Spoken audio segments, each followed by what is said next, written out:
안녕하세요. 반갑습니다. 함께 독서하는 은시쌤입니다. 오늘 함께 할 책 소개해 드릴게요. 오늘부터 딱 1년 이기적으로 살기로 했다. 네, 이 책입니다. 1년 동안 이기적으로 살면 어떤 느낌이 들까요? 궁금하지 않으세요? 책의 저자분께서는 물가에서 1년 살기 프로젝트를 하게 됩니다. 이렇게 물가를 따라서 1년 동안 살아가면서 여러 가지 경험들을 하게 되고 그걸 바탕으로 이 책을 쓰게 되셨습니다. 물가에서 1년 살기. 굉장히 특이하고 엉뚱한 생각인데요. 결심한 데는 특별한 이유가 있었습니다. 바로 아버님 때문이었는데요. 어떤 이유였는지 그 사연을 한번 책을 통해서 읽어보도록 하겠습니다. 머릿말. 내일은 어쩌면 늦을지도 모른다. 돌아가신 나의 아버지는 자신에게 남은 시간이 많을 것이라 생각하셨다. 아버지의 오랜 꿈은 은퇴 후 모든 국립공원을 빠짐없이 가보는 것이었다. 캘리포니아주 농민 교육 담당자로 일했던 아버지는 각 지역의 고등학교와 박람회장을 찾아 앞으로 농업에 종사하게 될 사람들을 만나고 자문을 해주느라 매주 5에서 6일을 수백 킬로미터씩 운전하며 보냈다. 자신의 일에 대한 책임감이 강한 분이었기에 프로젝트에 참여한 모든 사람들에게 최선을 다했고 만족할 만한 성과를 얻기도 했다. 은퇴 일주일 후 아버지는 오랫동안 미뤄왔던 꿈을 드디어 실천에 옮기기 시작했다. 그러나 그로부터 불과 일주일밖에 지나지 않았을 때 호텔 화장실에서 뇌졸중으로 쓰러지고 말았다. 결국 아버지는 평생 꿈꾸던 일을 끝내 이루지 못했다. 나는 내가 그러지 않기를 바란다. 나는 당신이 그러지 않기를 바란다. 나는 누구든 그러지 않기를 바란다.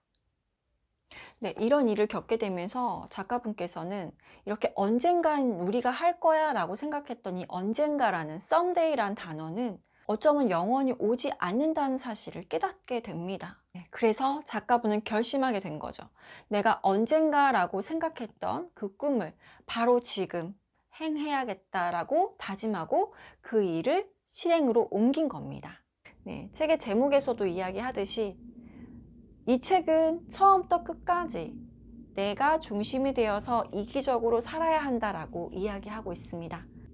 우리는 항상 이야기를 하죠. 이타적으로 살아야 한다. 남을 도와야 한다. 남을 배려해야 한다. 네, 어려서부터 이런 이야기들을 수도 없이 들으면서 커왔습니다. 하지만 책의 저자분은 우리에게 이기적으로 살라고 이야기하고 있습니다. 가장 중심은 내가 돼야 된다는 거죠. 내가 있는 삶, 내가 바라는 삶, 그게 무엇인지 정말 자세하게 나를 들여다볼 수 있어야 합니다. 내가 진짜 원하는 건지, 나는 정말 이 일을 즐기는 건지, 내가 지금 하고 있는 일이 다른 사람을 위해서 막연한 희생 때문에 내가 이 일을 하고 있지 않은지, 나는 진정으로 행복한지, 그런 질문들을 던진 책이었습니다. 이 책을 통해서 삶을 한번 다시 돌아볼 수 있는 시간을 가져볼 수 있을 것 같아요. 이 책은 자기계발서입니다. 네, 책의 장르는 자기계발서로 되어 있더라고요. 하지만 지금 제가 말씀드렸던 것처럼 저자분께서 본인의 경험담을 통해서 이야기를 풀어나가고 있습니다. 그래서 제가 이 책을 읽어봤을 때는 에세이로 느껴졌습니다. 우리를 다그치는 게 아니라 이렇게 해! 라고 강요하는 게 아니라 이렇게 편안하게 다가와주는 책이어서 읽기 좋았습니다. 이기적으로 사는 것. 이기적으로 산다는 것은 도대체 어떤 걸까요? 누구에게나 좋은 사람이 되려고 하는 그런 마음. 초콜릿 사고를 벗어 던지라고 이야기하고 있습니다. 엄마들이 특히 많이 포기하게 되는 경우가 많잖아요. 아이들을 위해서, 남편을 위해서 조금씩 양보하다 보니까 정말 내가 바라는, 내가 원하는 모습으로 살기 어렵더라고요. 네, 물론 아이가 행복하고 남편이 행복하면 저도 행복합니다. 하지만 나의 희생을 통해서 가족들이 행복을 느끼는 것을 볼 때 행복한 그 모습, 이게 정말 행복일까요? 너무 희생을 지나치게 하다 보면 내가 나를 잃어버리게 되고 내가 소진되어 버리죠. 저 같은 경우에는 힘들어도 좀 꾸역꾸역 하는 스타일이었어요. 근데 요즘은 힘들면 안 합니다.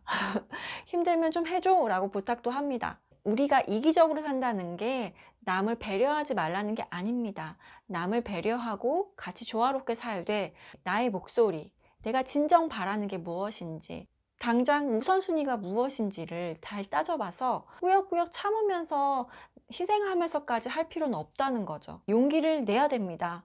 네, 이렇게 무조건 나를 1순위에 두는 것, 나의 목소리, 나의 마음을 좀 들여다보고 이걸 자꾸 표현해 보려고 노력을 해 보셨으면 좋겠습니다. 이 책에서는 처음부터 끝까지 그 내용을 강조하고 있습니다. 네, 이 책을 읽으면서 좋았던 게 나의 생각들을 적어보는 그런 공간이 있어요. 네, 막연하게 머릿속으로만 생각하지 마시고요. 직접 글로 써보면 나의 생각을 직접 읽어볼 수 있어서 네, 내가 이런 생각을 하고 있었구나. 나의 속마음은 이랬구나 라는 걸 좀 더 정확하게 파악할 수 있더라고요. 한번 적어보세요. 내가 진짜 바라는 게 무엇인지. 내가 정말 하기 힘든데 하고 있는 일은 무엇인지. 좀 내려놔야 될 일은 무엇인지. 내가 정말 하고는 싶은데 내가 미뤄뒀던 게 무엇인지. 그게 정말 중요한 거면 그걸 지금 당장 하셔야 되니까요. 그죠? 네, 이렇게 내가 지금 정말 중요한 게 무엇인지를 깨닫고 그것들을 하나둘씩 행동으로 실행해 나갈 때, 네, 그게 바로 내가 우선이 되는 삶이고 이기적인 삶인 거죠. 여러분, 요즘 어떤 일을 할 때 가장 행복하세요? 가장 즐거우신가요? 네, 저 같은 경우에는 책을 읽는 게 가장 즐겁습니다. 네, 내가 좋아하는 것을 저희 가족들도 응원해 줬으면 좋겠는데 이게 잘 안 되더라고요. 좀 고독하게 읽고 있어요. 그래서 좀 때론 힘들 때도 있습니다. 하지만 저는 꿋꿋하게 하고 있는 편이죠.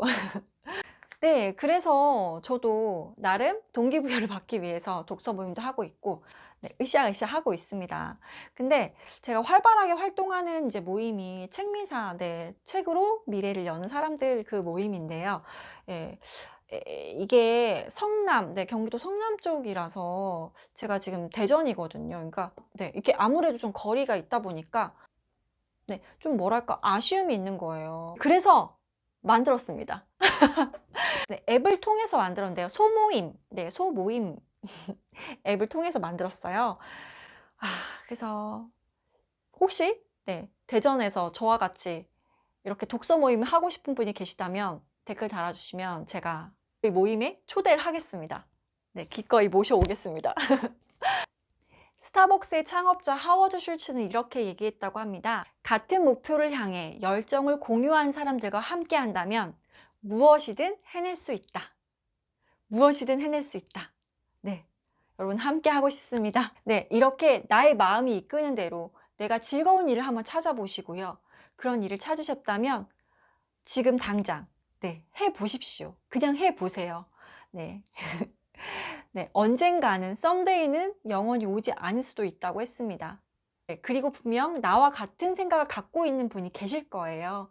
한번 찾아보시고요. 그래서 모임에 한번 참석도 해보시고 내가 모임을 만들어 보실 수도 있을 겁니다. 네, 여러분. 오늘부터 딱 1년만 이기적으로 살기로 했다. 네, 오늘 이 책을 통해서 내가 중심이 되어서 살아가는 방법에 대해서 이야기를 해봤습니다. 오롯이 나 자신의 진정한 행복을 찾는 그런 시간이 되셨으면 좋겠습니다. 자, 우리의 이야기는 아직 끝나지 않았습니다. 얼마든지 이야기를 고치고 다시 만들어갈 수 있습니다. 언제든지 다시 시작할 수 있습니다. 네, 관성의 법칙이라는 게 있죠. 움직이는 물체는 계속 움직이려 하고 움직이지 않는 물체는 계속 그대로 있으려고 합니다. 자, 여러분 지금 조금만 앞으로 움직여 보세요. 네, 그게 시작입니다. 그렇게 나 자신을 찾아가고 내가 중심이 되어서 이기적으로 한번 살아보세요. 오늘 이 시간도 함께 해주셔서 정말 감사드리고요.